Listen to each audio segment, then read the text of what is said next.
ಎಲ್ಲರಿಗೂ ನಮಸ್ಕಾರ ಫ್ರೆಂಡ್ಸ್. ಯೋಗ ದಿನವನ್ನ ಜೂನ್ 21ರಂದು ಯಾಕೆ ಆಚರಣೆ ಮಾಡ್ತೇವೆ ಅಂತ ಹೇಳಂತಂದ್ರೆ, ಇವತ್ತಿನ ದಿವಸ ಉತ್ತರ ಗೋಳಾರ್ಧದಲ್ಲಿ ಅತ್ಯಂತ ದೀರ್ಘವಾದ ದಿನ ಇದಾಗಿರ್ತೈತಿ. ಸೂರ್ಯನ ಶಕ್ತಿಯಲ್ಲಿ ಚಲನವಲನಗಳ ಪ್ರಾರಂಭವಾಗ್ತೈತಿ. ಅದೇ ರೀತಿ ಮಾನವ ಜೀವನದಲ್ಲಿ ಕೂಡ ಬದಲಾವಣೆಗಳನ್ನ ನಾವು ಕಾಣಬಹುದು.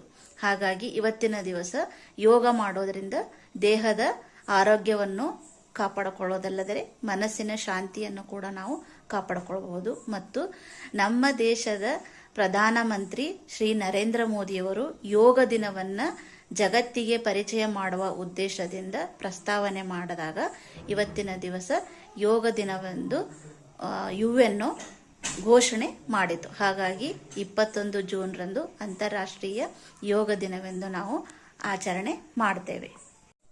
ಯೋಗದ ಮಹತ್ವವೇನು, ಯೋಗ ಯಾಕೆ ನಾವು ಮಾಡಬೇಕು? ಮುಖ್ಯವಾಗಿ ಫಾರ್ ಎಕ್ಸಾಂಪಲ್ ನಾವು ಹೇಳಬೇಕಂದ್ರೆ, ಯಾವ ರೀತಿ ನಾವು ಮೊಬೈಲ್ ಬಳಕೆ ಮಾಡಿದಾಗ ನಮ್ಮ ಮೊಬೈಲ್ನ ಬ್ಯಾಟ್ರಿ ಕಡಿಮೆ ಆಗುತ್ತದೋ ಹಾಗೆ ನಾವು ನಮ್ಮ ದೇಹದಲ್ಲಿ ನಾವು ಬಿಡುವಿಲ್ಲದೆ ಅದನ್ನು ದಣಿಸ್ತೀವಿ. ಹಾಗಾಗಿ ಅದರ ಶಕ್ತಿ ಕೂಡ ಒಂದು ರೀತಿಯಲ್ಲಿ ಕಡಿಮೆ ಆಗ್ತೈತಿ. ನಾವು ಯಾವಾಗ ಮೊಬೈಲ್ ಬ್ಯಾಟ್ರಿ ಕಡಿಮೆ ಆದಾಗ ಅದನ್ನು ಚಾರ್ಜಿಗೆ ಹಾಕಿ ರೀಚಾರ್ಜ್ ಮಾಡ್ತೀವೋ ಅದೇ ರೀತಿ ನಮ್ಮ ದೇಹಕ್ಕೂ ಕೂಡ ನಾವು ಯೋಗವನ್ನು ಮಾಡಿ ಅದನ್ನು ರೀಚಾರ್ಜ್ ಮಾಡಿದಾಗ ನಮ್ಮ ದೇಹದ ಶಕ್ತಿ ಬಲವರ್ಧನೆ ಆಗ್ತೈತಿ, ದ್ವಿಗುಣಗೊಳ್ತೈತಿ.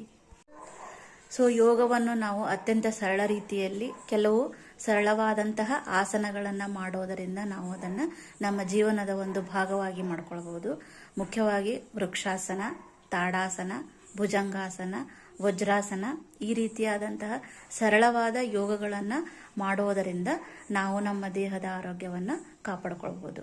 ಸೊ ಈ ಸರಳವಾದ ಯೋಗಾಸನಗಳನ್ನು ಮಾಡಿ ಎಲ್ಲರೂ ದೇಹದ ಆರೋಗ್ಯವನ್ನು ಕಾಪಾಡ್ಕೊಳ್ಬೇಕಂತ ಕೇಳ್ತಾ ಎಲ್ಲರಿಗೂ ಅಂತಾರಾಷ್ಟ್ರೀಯ ಯೋಗ ದಿನದ ಶುಭಾಶಯಗಳು.